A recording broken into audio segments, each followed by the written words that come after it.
Hello, and welcome back to the Look Into It podcast with your host, Renee. I want to say thank you to everybody for sticking with me through my brief hiatus while the southern states were turned into the tundra.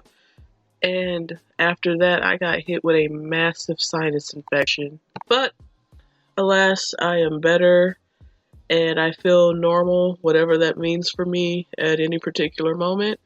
And I am back with you guys to chop up some game. So, let's get to it. Before we get too deep tonight, I want to shout out Jewelry by KS. They specialize in everything handmade from waist beads to necklaces, bracelets, bangles, pendants, and all kinds of wreaths and household items. If you guys are looking for supporting Black-owned business and you want something really pretty to decorate your body or your house, make sure that you guys are checking out Jewelry by KS. I'm going to post their IG in the Facebook group, and I'm also going to be posting it on the Instagram page for the podcast, so make sure that you guys are checking them out, okay? Alright, so let's get down to business. The Texas and Louisiana snowstorms. Now, snow down here typically means that you spend a day in bed day drinking and catching up on shows that you haven't had a chance to see. However, I can't even explain to you what this felt like. I've been all across this, what they say is a great country, and I've experienced northern snow, and I've experienced all types of weather that you could come across. However, this just was completely out of the norm. It felt like I was back in Pennsylvania, and that was not a place that I enjoyed. But all in all, both states were completely underprepared for this, and it showed. But the thing is that we knew that we were going to get 3 to 5 inches of snow. I want to say about 2 weeks ago before it happened. So they had plenty of enough time to get the roads prepared, at least so that people could at least try to get out to make provisions. Fortunately for me and my house, we were able to have our provisions. We had a couple of blackouts, but it wasn't anything too severe. But people with my situation was such a minute number that we were the anomaly of the entire situation.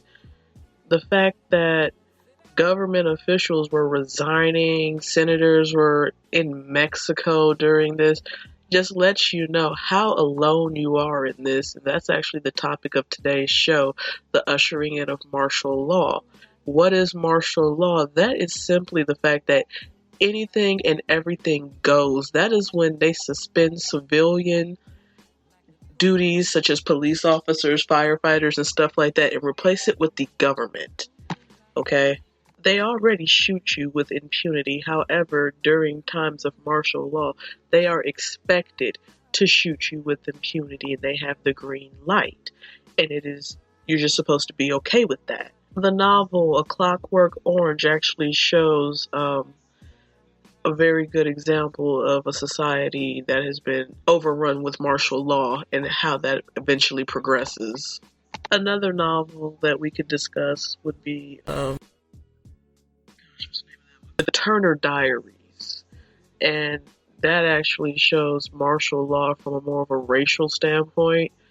And if you guys want, we can actually do a pretty in-depth discussion about that. So just let me know in comments or shoot me an email or something like that. I'll give out the email at the end of the show. During all of this bedlam, Ted Cruz decided it would be a good idea to take his family to Mexico. Now, isn't he anti-immigration? He just goes on to vacation into a country that he's trying to stop people from going to his state. As we've discussed and we've learned prior, as I've taught you, white supremacy simply makes no sense. Okay, like that is just ridiculous as hell. The man abandoned his post. He cut and run. But let's not dwell on what is expected, okay? Always expect the worst from the white supremacist. And I understand that he has a Hispanic origin, but according to the census, Hispanic is white. okay? He operates in society as a white male. White males are cowards if they are not in large groups. Understand that. When a white male is not in a large group, he has soft targets, which are going to be the women, the children, and the elderly. Hence why Dylan Roof went into a black church and shot up who? Elderly people. Okay? But that's enough about the Hispanic coon, Ted Cruz. Everything that needed to be said about him has already been said, and I am not one to dwell, at least on these type of things. But I really want to talk about the mayor of Colorado, Texas, Mr. Tim Boyd. He went on a rant on social media about how people in his town needed to fend for themselves, get off of their lazy asses. Only the strong will survive. It's the survival of the fittest, and blah, blah, blah. Okay? Now, what I want you to learn from his rant, you can Google it, and I'll post it. But his rant was not as racially coded. It was more of a call to arms to white men, trying to get them to fight. Okay. When I say that, I looked at the demographics of the town, and Colorado, Texas is roughly 77% white, and all the rest of the people kind of fill in the other brackets. But what he was doing was trying to call arms of the white men to band together and stop looking for a quote-unquote handout, which is actually a very funny term, because usually when the white supremacists or the white supremacist suspects use the term handout, they're speaking of the alleged welfare beneficiaries that come through the government system, who they presume are black. But if you actually look at the numbers, more white people are on welfare than black people, and that is an absolute fact. In fact, during the Reagan years, the term welfare queen that they like to throw at black women, the first welfare queen was a white woman. She was actually biracial, but her birth certificate said she was a white woman, or a white child, or a white person. So the welfare queen truly is a white woman, because she's the one who's getting most of the benefits. Understand this about the former mayor, Tim Boyd, because he did resign after he went on this epic meltdown on social media. Nothing of consequence is going to happen to him. As Neely Fuller Jr. has taught us, the white supremacists do not get fired, they simply get transferred. And you can see examples of that in local politics or local civil servants. The police officer who shot Tamir Rice, the 12-year-old black child, he didn't get fired. He got he got transferred in another precinct. So when it comes to Mr. Tim Boyd, be disgusted, but don't be surprised. White supremacy is only loyal to itself. Truly think about the number of people who perished during the winter storms, and ask yourself this: why are we trying to apply morality to a system that is strictly evil? These people are only concerned about themselves. They could care less about you. And look at the Texas power grid. It's not connected to anything. Texas deregulated their power decades ago. So in the event that something like this would happen, they weren't even trying to be prepared, because they thought, we're in Texas. We don't have to worry about the snow. We have to worry about the heat. But global warming has been a topic since the 1980s. So don't you think that if these people truly cared about not putting a dollar in their pocket and cared about the people of Texas as much as they claim that they do, that these people would have done something to help these people while people were dying in their homes, in their cars, and out on the street? Understand this. A lot of the people who died in this winter storm were non-white. Yes, white people did pass away. However, the vast majority were non-white. So what this simply means is that in the grand scheme of white supremacy, they expected white people to be insulated into their homes during this, while the non-white people were simply left out to be pawns in this sick game of white supremacy. Because, see, that's less non-white people that they have to worry about in the grand scheme of it all. Roughly 600 years ago, give or take, Europe saved itself from extinction when they casted the Moors out of Europe. And see, they've been repeating that cycle, wash, rinse, repeat, ever since then. The name of the game is ethno-cleansing. Let's bring it to a modern sense. The modern casting out of the Moors is called gentrification. Okay, guys, now this is where it's really going to get deep. I need you guys to really hang on and ride with me through this, okay? If you expect the United States government to take care of you during a natural disaster, I want you to shoot me an email because I got a condo in Florida to sell you. Okay, understand this. This was a test run to see how people in a region that is not familiar with inclement weather would respond to a disaster. This was a test run to see how the government could come in and institute or implement total control over you because you are helpless. Understand this. Don't just say that, oh, she's a conspiracy theorist and blah, blah, blah.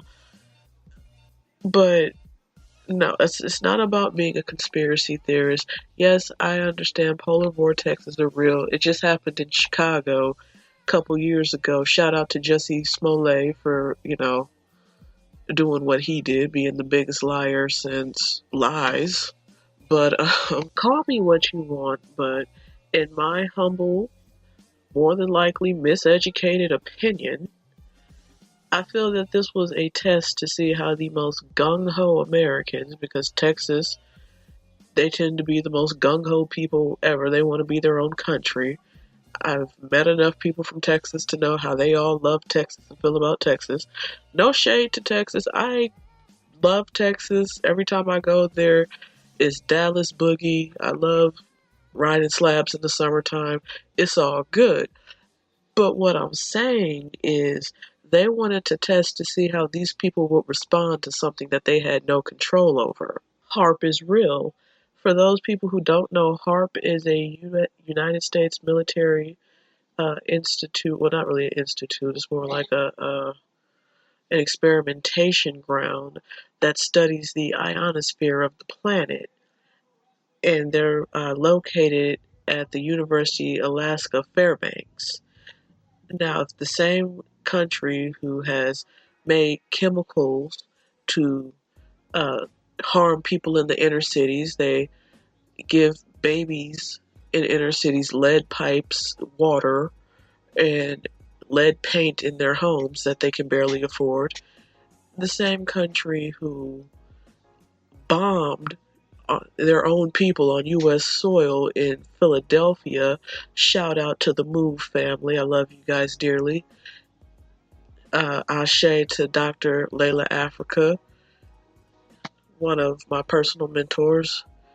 But the same people who have done all this, you really think that they won't sit up here and press a button to see how people would respond to this? Why would they not? Do you truly believe that these people wouldn't create a problem so that they could rush in and play the hero? Look at what they're doing in the Middle East. And that's all I have to say about that. You create the problem so you can come in and charge for the solution. And now they have people in Texas about to have $10,000 light bills because they have had to up the megawattage charge, the megawattage rate to about $900 per megawatt.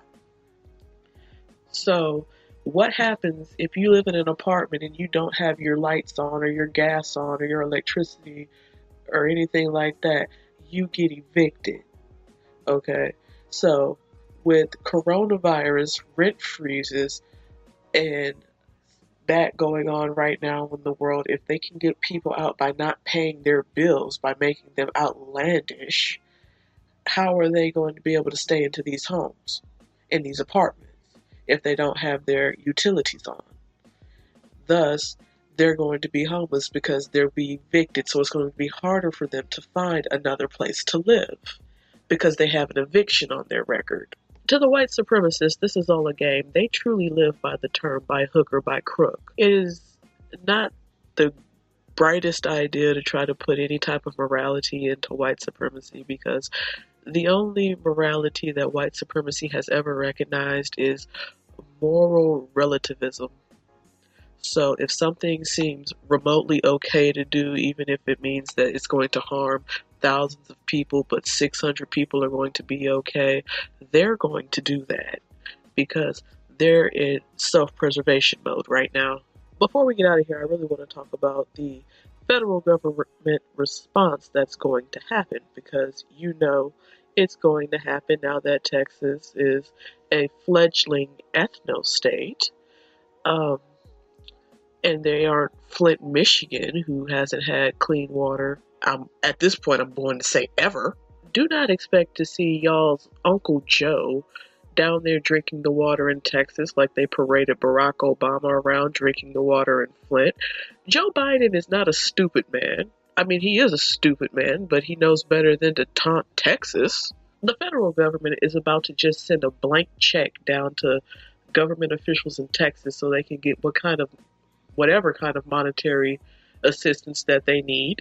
Always remember when Flint, Michigan needed water pipes replaced, there was nothing that the federal government can do but just wait a few days and Joe Biden is going to be saying we got to help Texas get their water situation under control. And don't expect Texas to have to give up their non-regulated power or anything like that because them not being regulated got them into this mess, and them not being regulated is going to get them through this mess. And again, that is no disrespect to Texas, that's disrespect to the government, which is what I like to throw out around here. And with that, I want to leave you with this closing thought.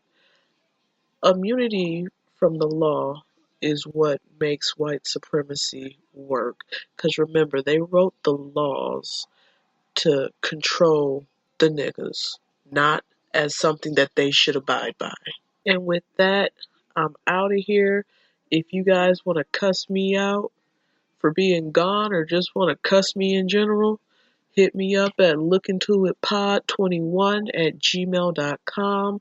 The Instagram page is The Real Look Into It Pod. And I'm out of here. Later days.